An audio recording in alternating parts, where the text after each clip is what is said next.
Salam, selamat pagi Bapak Ibu Saudaraku yang terkasih dimanapun berada.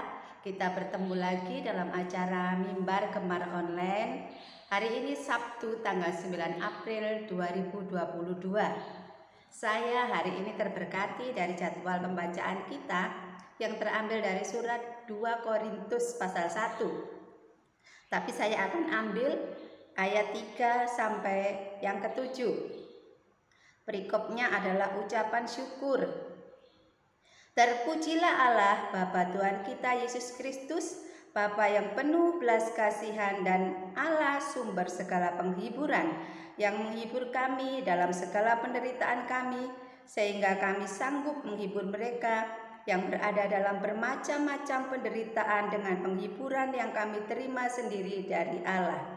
Sebab sama seperti kami mendapat bagian berlimpah-limpah dalam kesengsaraan Kristus, demikian pula oleh Kristus kami menerima penghiburan berlimpah-limpah. Jika kami menderita, hal itu menjadi penghiburan dan keselamatan kamu. Jika kami dihibur, maka hal itu adalah untuk penghiburan kamu, sehingga kamu beroleh kekuatan untuk dengan sabar menderita kesengsaraan yang sama seperti yang kami derita juga.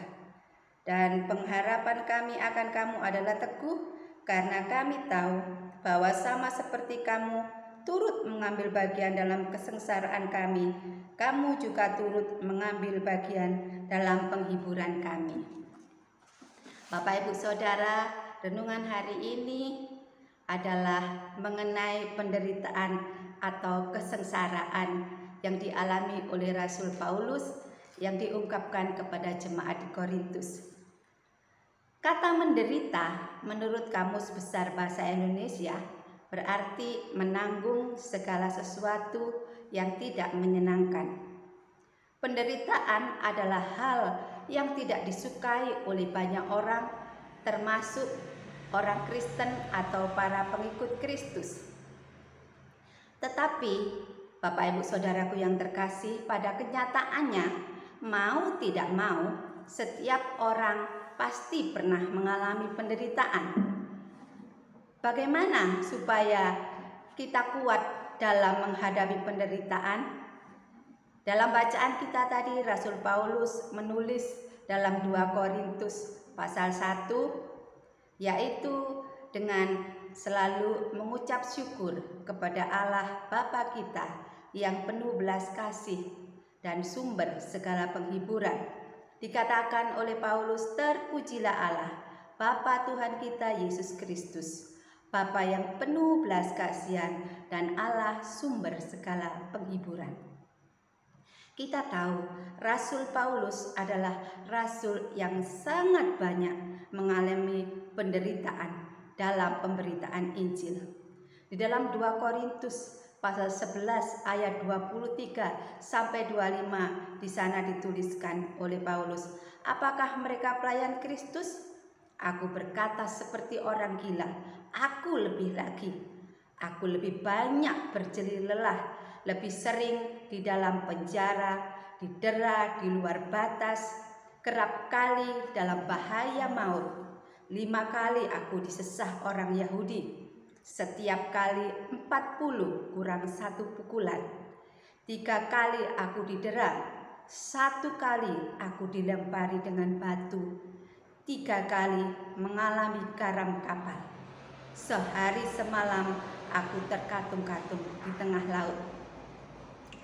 Itu sebagai contoh betapa penderitaan Rasul Paulus jauh-jauh melebihi penderitaan yang kita alami. Namun dia tetap berkata, terpujilah Allah. Mengapa bisa demikian Bapak Ibu Saudara? Karena Rasul Paulus mengatakan melalui penderitaan-penderitaan tersebut yang dia alami secara pribadi, dia mengalami dan merasakan belas kasih dan penghiburan dari Allah Bapa. Mendapat belas kasih dan penghiburan dari Allah bukan berarti masalah-masalah kita akan hilang. Kita harus memahami bahwa menerima penghiburan bisa berarti memperoleh kekuatan, memperoleh peneguhan dan pengharapan untuk menanggulangi berbagai penderitaan dan kesukaran yang kita alami. Yang kedua, Rasul Paulus memahami bahwa melalui penderitaan dia bisa menolong orang lain. Dalam ayat 4 dikatakan, yang menghibur kami dalam segala penderitaan kami, sehingga kami sanggup menghibur mereka yang berada dalam bermacam-macam penderitaan dengan penghiburan yang kami terima sendiri dari Allah. Bapak, Ibu, Saudaraku, semakin kita menderita, semakin banyak kita menerima penghiburan dari Allah Bapa kita. Semakin banyak pengalaman hidup kita dalam pimpinan Allah akan memampukan kita untuk menghibur orang lain yang sedang mengalami penderitaan serupa. Yang ketiga, Rasul Paulus menyadari bahwa dengan menderita ia dapat mengambil bagian dalam kesengsaraan Kristus, sehingga dia menjadi serupa dengan Yesus. Di ayat 5 Paulus mengatakan, Paulus memiliki pandangan yang sangat luar biasa mengenai kesengsaraan yang dialaminya dalam kemajuan kerajaan Kristus. Kesengsaraan atau penderitaan adalah cara Allah untuk memurnikan orang-orang Kristen supaya lebih menjadi serupa dengan Yesus, yaitu menderita karena Injil, sama seperti Yesus juga telah menderita karenanya. Di dalam Filipi pasal 1 ayat 29 dikatakan, sebab kepada kamu dikaruniakan bukan saja untuk percaya kepada Kristus, melainkan juga untuk menderita bagi Dia. Demikian juga di dalam Filipi pasal 3 ayat 10 sampai 11, Bapak Ibu, di sana dikatakan, yang ku kehendaki ialah mengenal Dia, yaitu Tuhan Yesus Kristus, dan kuasa kebangkitannya dan persekutuan dalam penderitaannya, di mana aku menjadi serupa dengan Dia dalam kematiannya, supaya aku akhirnya beroleh kebangkitan dari antara orang mati. Jadi Bapak Ibu Saudaraku yang terkasih sekalian, sebagai orang Kristen kita harus rela menderita karena Kristus, bukan karena kejahatan atau kesalahan kita sendiri.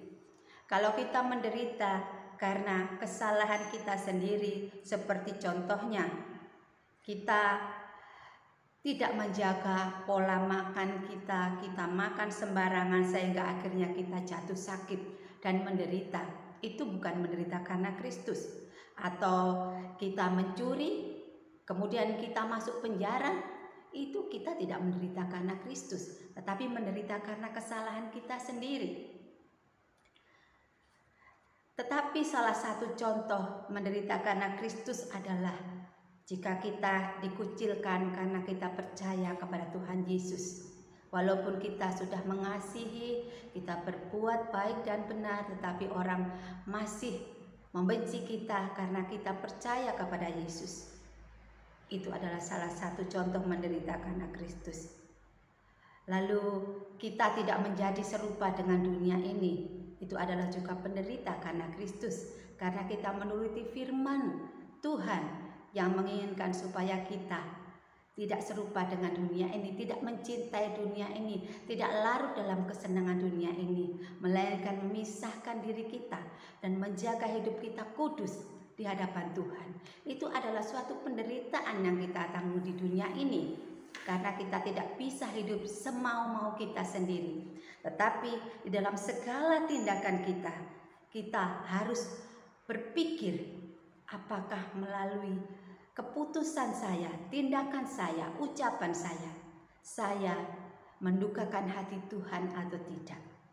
Dengan kita hidup demikian, kita menderita, dan itu adalah suatu kasih karunia. Oleh sebab itu, kita semua seperti yang dikatakan oleh Tuhan Yesus, jika kita mau menjadi pengikut Kristus, kita harus memikul salib kita setiap hari dan mengikut Dia.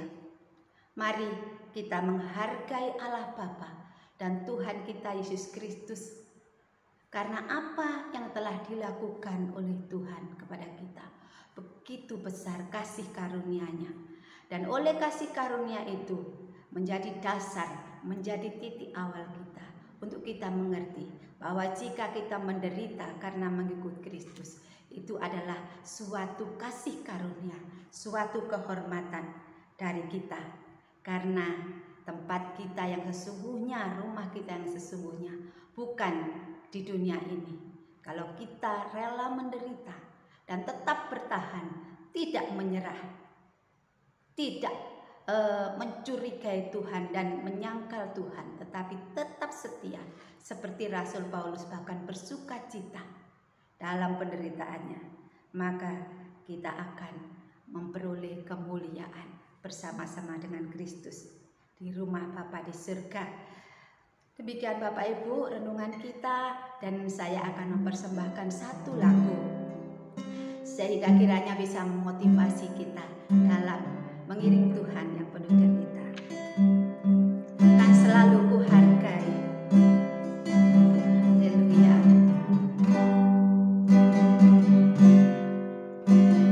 Kan selalu ku hargai semua yang kau lakukan.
Kami yang di surga, Allah dan Bapa kami dan Tuhan kami Yesus Kristus, terima kasih Tuhan untuk nasihat-Mu pagi hari ini, di mana jika kami mengikut Kristus, jika kami menjadi murid Kristus, maka menderita di dunia ini adalah kasih karunia dan bagian dari kehidupan orang percaya.